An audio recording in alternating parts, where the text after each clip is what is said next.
gaazexeessaati maal ajandaa yoo yaaddanii gaafa haadhatii garaa jiru qaama taasaa jira malee eegeen miti qaamuma saniin dhaladhe qaama harmeentii keessatti dararamte du'aa fi jiruu jidduu seente cinqamte akka hin taanetti achi keessaan gadi na baaste anadha nama ta'ee qaama harmeentii kaleessa akkasitti rakkattee cinqamtee achiin na baaste san dunyaatti qaama harmeentii jaa laalaa asii isinitti agarsiisa kana laalaan ture natti dhagameetu maani beeytanii namni tokko jechuudha gaafa harmeentii akkas sini galee gaafa harmeentii du'aaf jiruu jidduu seente qaama akkasii saniin gadi baatee hadha nama taatee qaama haadha keetii san gaafa akkas gootu qaama obboleetti keetii gadi baatee gaafa poostii gootu ana natti dhagahama dhugaa rabbi natti dhagahama maali beeytanii wallaahi ka dhiiraa haa ta'u ka shamaraa haa ta'u hin turti malee takkaa rabbiin jasaa jaartiteetiin sii deebi'a takkaa simaa kanaan Hai yoyaa naga jirtu nagaa fi jaalalli araarri waaqayyoo kallattii fi lafa jirtanitti isiniif haa baay'atu obboleeyyan kiyya.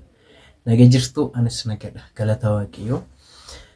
Baga nagaa taatan isiniin jennaa welcome baga nagaan dhuftanis hundumti keessanuu duraan dursee nagaa fi jaalalli araarri waaqayyoo iddoo fi kallattii lafa jirtanitti isiniif haa baay'atu isiniin jecha arra yaada ta'e tokkoof jechuudha.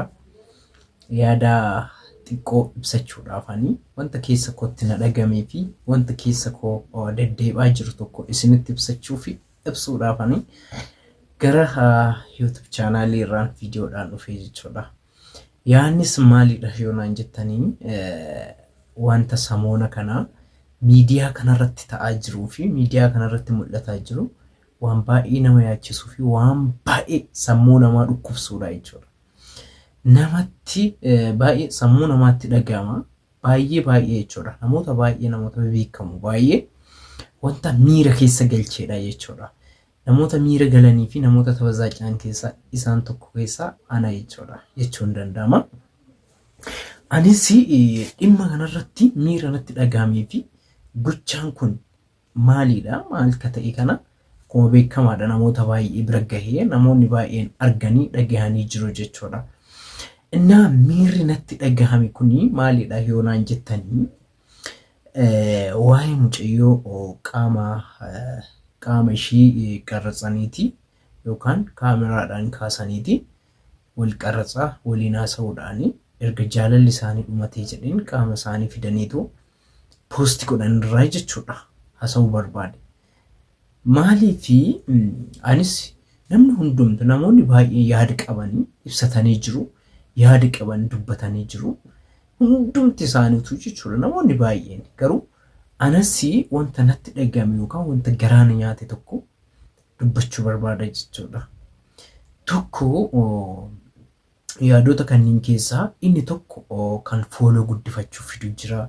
Inni tokko dhuguma miira keessa galii kan itti dhagamee wanta kana dubbachuu barbaadu jira.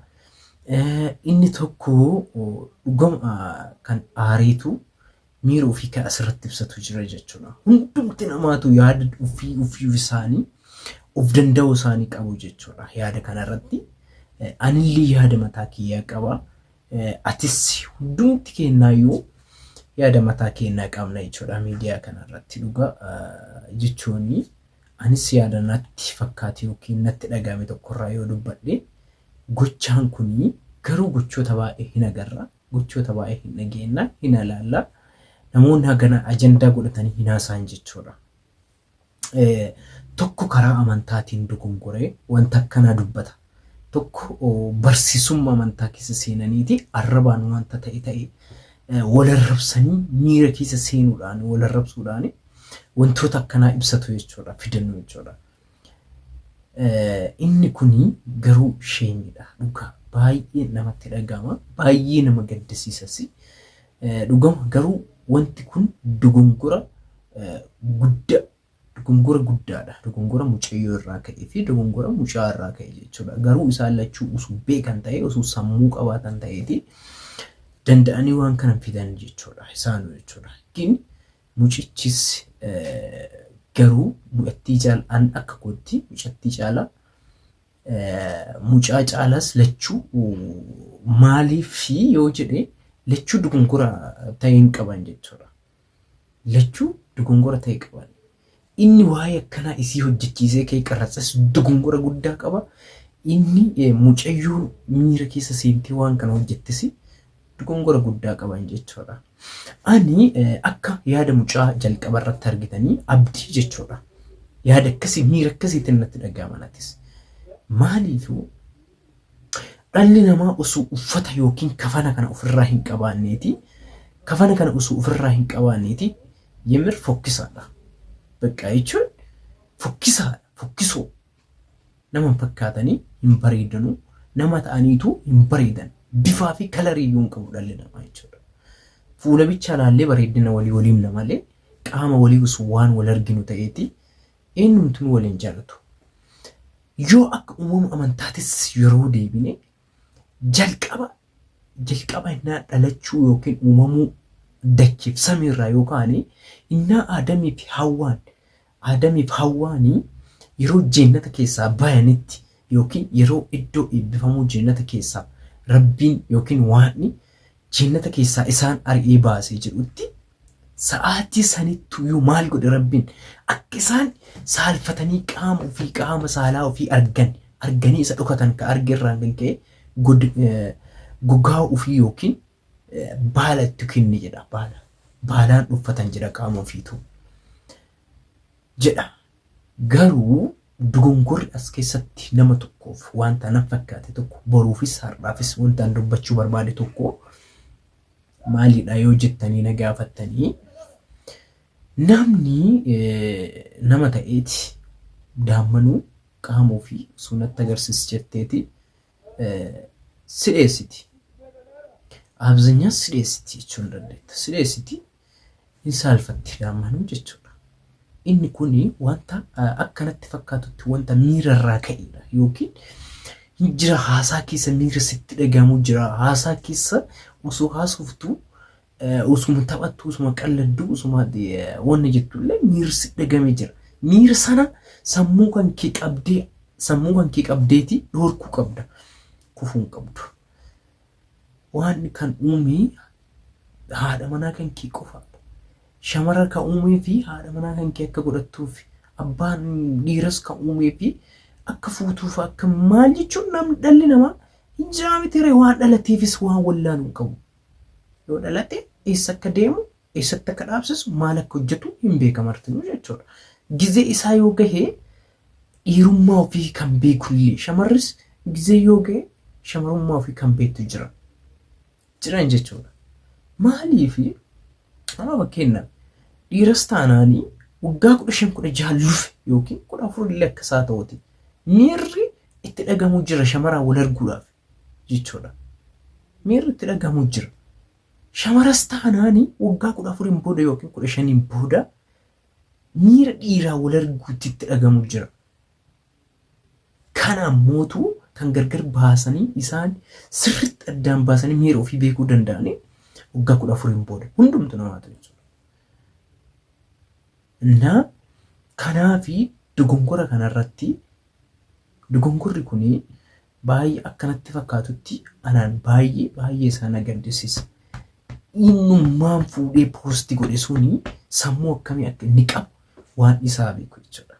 An akka kotti jechuudha. Garuu hin balleesse osoo hin taane egaa isii yookiin isoo olii haasa'u itti mufatee yookaan itti aareetii zagga'ee dhiisuudha malee qaamni isii aara bayyeessu. Dhugaa Rabbi baay'ee nama gaddisiisa baay'ee nama bochisa waa u'uu jedhanii fiiganii jechuudha. Dhugama jechuudha. Maaliif dhugama akka abdii jedhitti anaan qaama haadha kootiiti.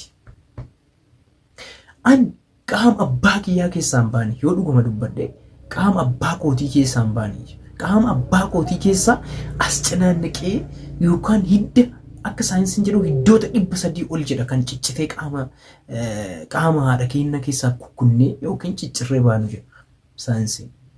Ka accanaan naqamtee waaqaaf lafa wallaaltee kan baaneen iddoo qaama sanii malee yookaan qaama dhiiraa keessaatiin miti kan nuti baaneen jechuudha. Har'a qaama haadha keenya yookiin qaama haadhotii keenya yeroo inni fuudhee akkanatti qaama sana fuudheeti poostii godhu anaan baay'ee natti dhagahama.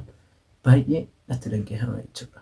Erga waliin haasa'eeti akka dhiiraa tokkotti waliin haasa'e waliin dubbatee waliin haasaanii wal jinjanaas haa ta'u waan biraas haa ta'u xiineen keessa isa seenanii qaama sii maaliif fuudhee poosti gochuu arge? Maaltu qaama sii fuusisee poosti gochuu arge? Dadhabina sammuu isaatiin malee.